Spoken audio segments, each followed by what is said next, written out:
to part 1 of Competency 7. In this video, we will work with the properties of limits. Okay, before we begin, we need to make note of some important properties of sequence and series. Well, now why do we need to do that if we're talking about limits? The truth is, these values clue us into the limit of a particular sequence, series, or even in some cases, a function itself. Okay, and we can even use a calculator to help us with these things. Now, no, you will not necessarily be teaching limits straightforward in middle school.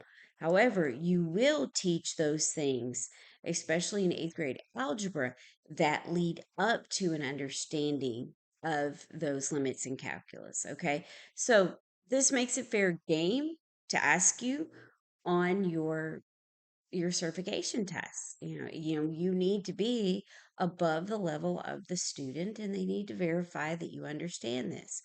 Okay, so that being said, let's go to number 1.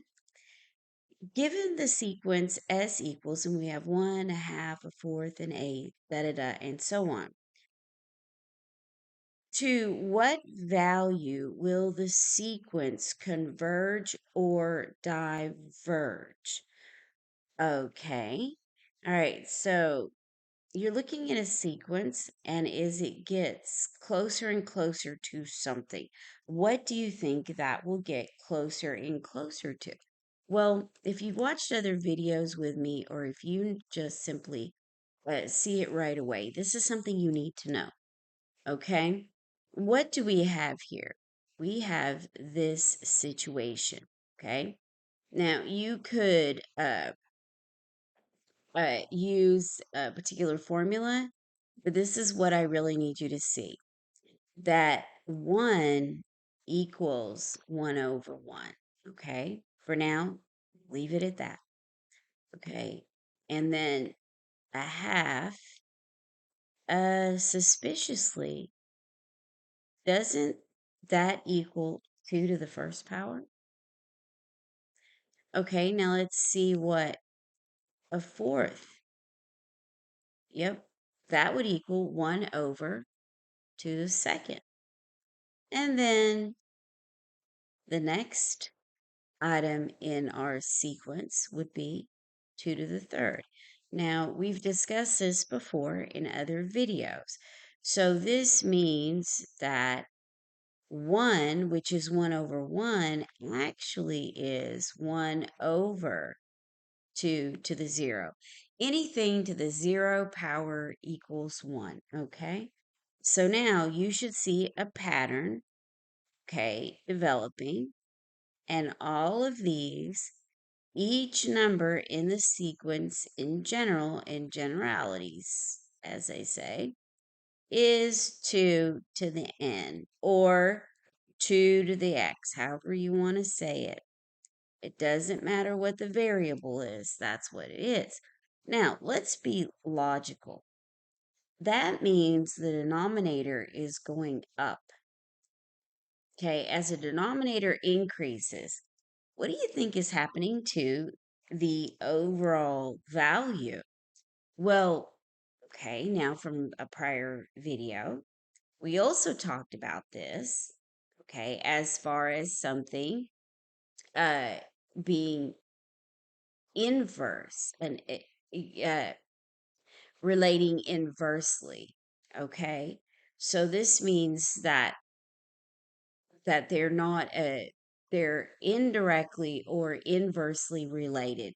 As one goes up, the other one goes down. So let's just put this in. First, let's say that this equals y.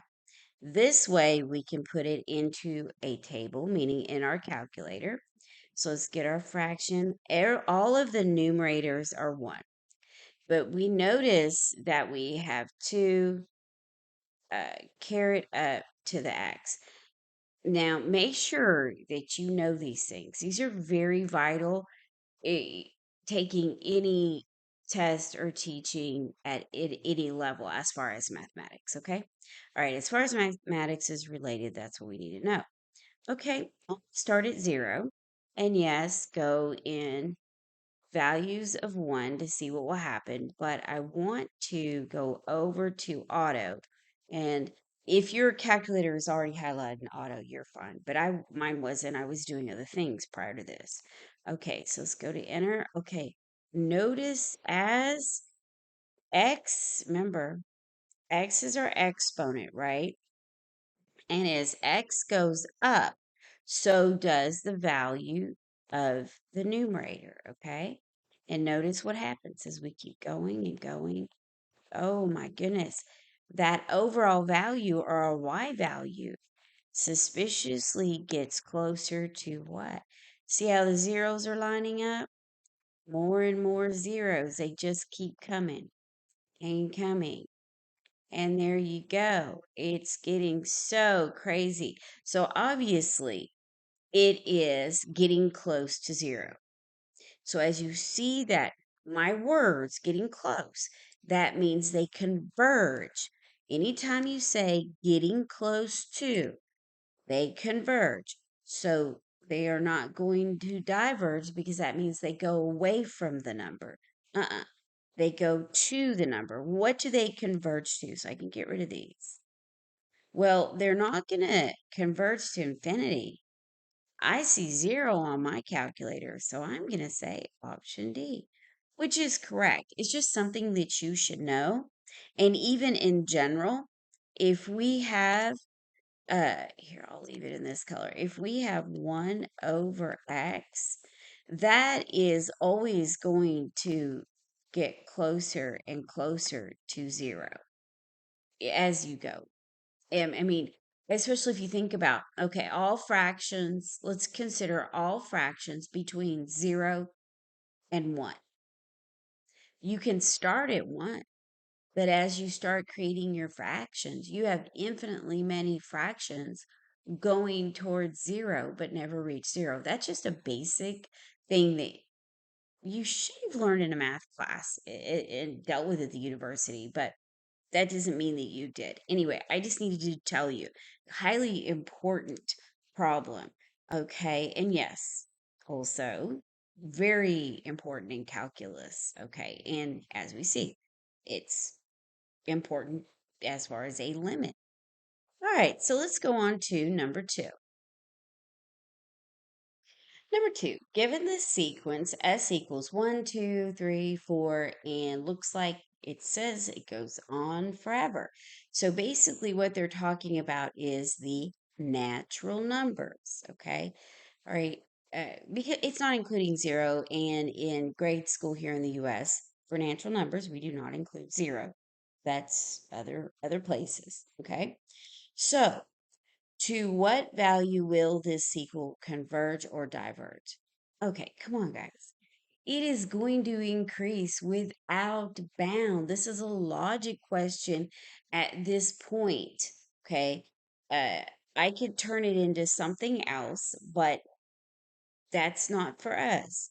It will go on forever and increase without bound.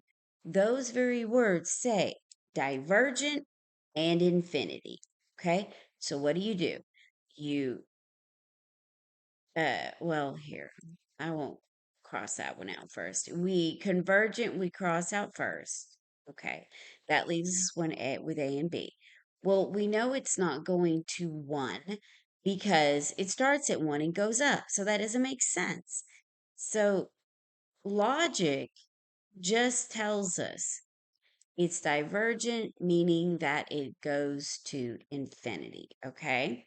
Now, notice it isn't asking us about a limit because in this case, the limit does not exist. Okay. So these are just basic things that you could be questioned about. Eh, they are fair game. Just remember, you're probably saying, but they're not going to ask me this, da da da. But actually, you will, or you might be teaching algebra at the 8th grade level. Your principal could have this expectation, and therefore the test has that expectation also. All right, so let's look at number 3. Let's go up. Let's see, we have 3 and 4 here. Okay. All right, given the series, now notice the series doesn't have commas, it's actually added together, okay? Given the series of 1 plus a half plus a fourth plus a eighth, you probably see a pattern merging there. The numbers that we worked with before now are being added together.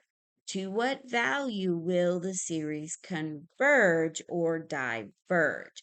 For this, remember I told you when we first started the video, take a little snapshot, stop, snap clip, whatever you have to do to get that little section of information. You could go back to it real quick.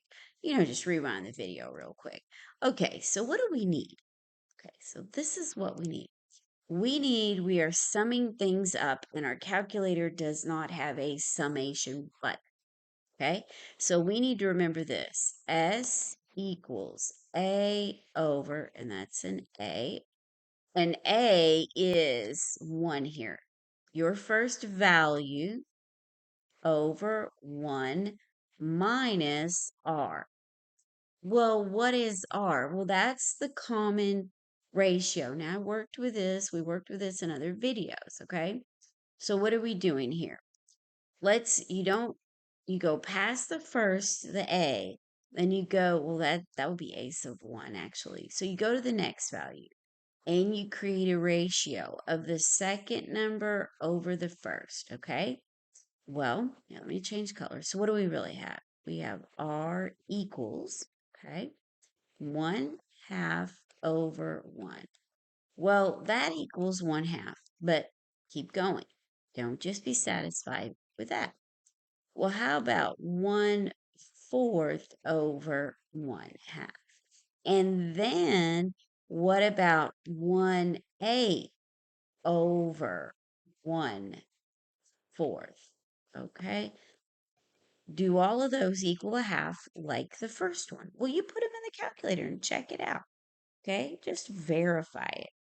Okay, so all right, and I'm putting in the calculator the way I've written it. Okay, so I need another fraction in my numerator. So 1/2 divided by the 1. Okay, that is a half. Let's keep going. I'm going to create a fraction with a fraction, and I have 1/4 as my numerator. Now I'm going to create my denominator fraction, which is 1/2. 1/2.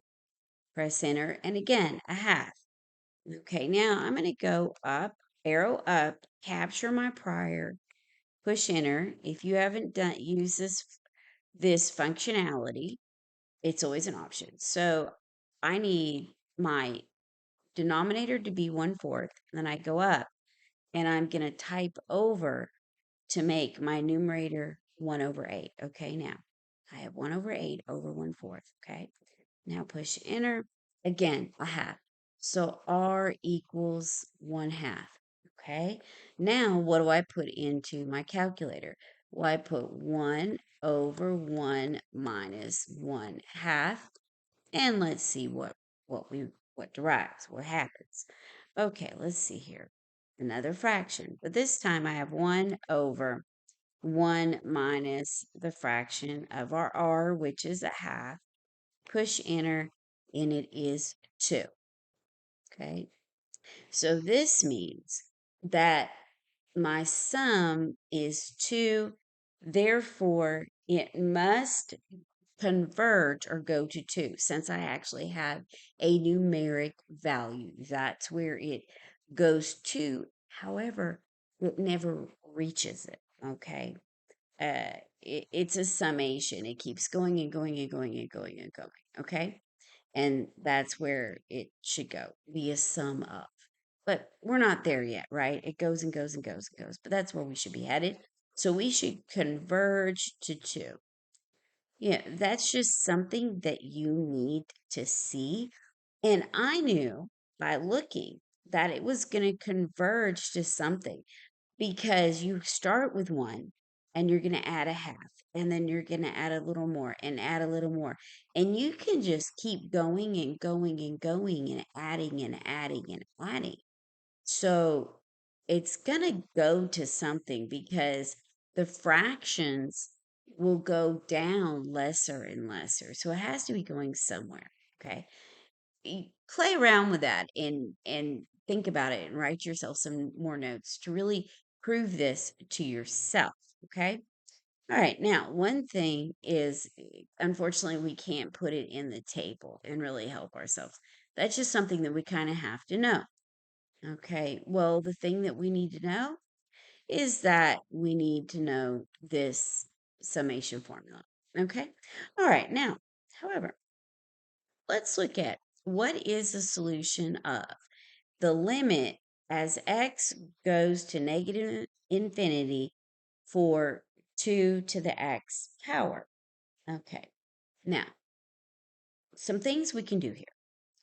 First off, you should know what this looks like.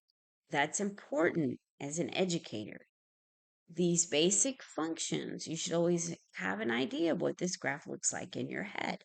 Okay, so for this guy, 2 to the x, okay, he's in that series of uh, base to the x. Uh, any number, whole number to, let's say, yeah, best is to say whole number, okay? Any whole number, right? And positive whole number is what we need to an unknown or a variable, and we're just going to call it x, okay? So they all look like this. They all get close to zero. Oh, here. They don't touch zero. They go through the x-axis and they go up without bound, but they also go in that negative infinity direction. They go continuously downward without touching zero, meaning they never hit the x-axis, okay? All right, so what do we need to do really? In this case, we can put that in our table and kind of get a sense of where it's going to verify it for ourselves, okay? So let's go table. All right, so let's clear this out. All right, so let's put this in 2, and we have to say caret up x, okay? So now let's push enter, and let's start at 0, and we need the auto because we're going to be arrowing up and down. So push enter. Now, I want you to see what's going on. We're at 0. Where is 0? 1. Now, that's another finer point here. Every single one of them will go through this same, they all have this same intercept, okay, of 0, 1, okay? And we can put another base in there. Now just put that a pin on that. Let's answer this question. We can go back and take a look at that, okay? All right, so let's go up. Look at how in the negative direction, it's doing that same fraction thing we just got done talking about. It's going to go and go and go, but we're looking at the y. We're looking at the right-hand side here. It's just going to keep going, but it isn't going to touch 0. It has a direction out. It's going to want to go to 0. So it has a limit. It has a limit because it's going towards 0. So we only have one answer here. Now, make sure you make note that they're asking about the negative infinity.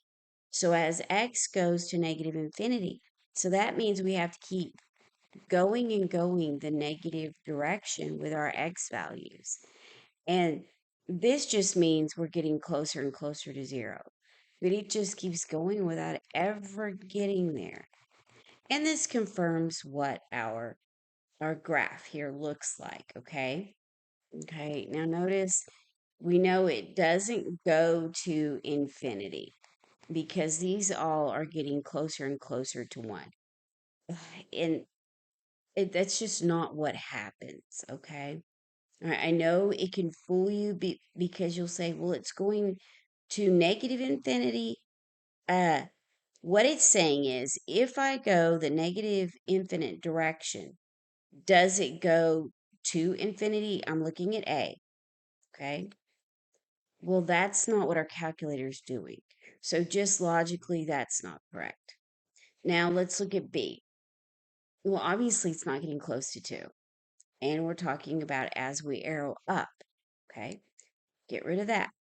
Now, let's see. C, well, of course it doesn't go to 1. That's the same as looking at B. Now, would this be different if we said X was going to infinity, the other direction? Well, the answer would be different. Very different. We arrow down, and that's not the same thing. It's going to infinity without bound. So that would be a completely different answer. Okay. But for us, D is what we need. It's just one of those things where you really have to think about it, kind of brush up on it. Okay. All right. Now, I promised that we would go back and look at a different base. Okay. So we have base 2 here. Okay. And remember, I'm not looking at limits right now. I'm just looking at what the graph does. And we want to look for 0, 1, the intercept, the y-intercept. Okay, so let's go back and clear. Clear again. I'm going back. So I'm going to say 3. Enter, and let's go 0, and let's take a look at what happens. 0, 1. Same thing. Try another one.